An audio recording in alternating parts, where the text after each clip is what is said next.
আসসালামু আলাইকুম প্রিয় ভাই ও বন্ধুরা, সবাই আপনারা কেমন আছেন? আশা করি সবাই খুব ভালো আছেন। এই কথাগুলো তাদের জন্য যাদের বয়স 20 থেকে 25 বছর।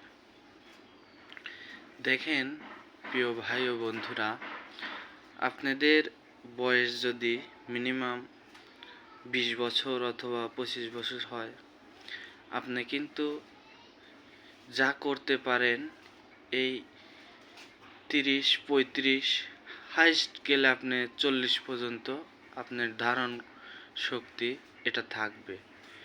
আর আপনার এই এই মাঝখানে যে টাইমটুকু পাবেন, আপনি 10 থেকে 15 বছর আপনি ভালো কিছু করার জন্য সময় পাবেন। কিন্তু এরপরে যে সময়টা থাকবে, হায়াত মউতের মালিক আল্লাহ, তখনই আপনার বয়স ভারী হবে, আপনার শরীরে শক্তি কমবে, মেধা শক্তি কমবে, আপনি কোনো কাজ কাম সেরকম করতে পারবেন না। তে সেই জন্য যা কিছু করতে চান আপনার এই 20-30 এর মধ্যেই আপনাকে করতে হবে।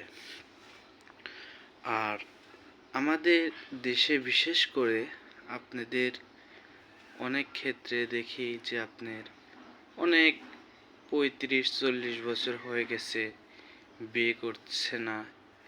তো মনে করেন যে আসলে আল্লাহ পাক লিখে রাখছে তাকদিরে, যখন সময় হবে তখনই করতে হবে, ঠিক আছে। কিন্তু আমাদের যেটা ইসলাম শরিয়াতেই একটা প্রাপ্ত ছেলের 25 বছরের পরেই, এবং বিয়ে গার্জেন হোক, ফ্যামিলিগত হোক, ছেলেদের অথবা হোক মেয়েদের, এদের বিয়ে শাদিটা দিয়ে দেওয়া জরুরি দরকার।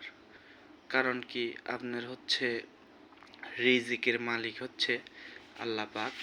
আল্লাহ পাক দুনিয়াতে পাঠায় তার বান্দার জন্য রিজিক, সব কিছু লিখে আল্লাহ তাআলা পাঠায়। তা আপনাদের কথা যদি গুলো ভালো লাগে, আমার চ্যানেলটা সাবস্ক্রাইব করে পাশে থাকবেন। আমি নতুন একটা চ্যানেল খুলছি ইউটিউব তে, আশা করি সবাই ভালো থাকবেন। আসসালামু আলাইকুম।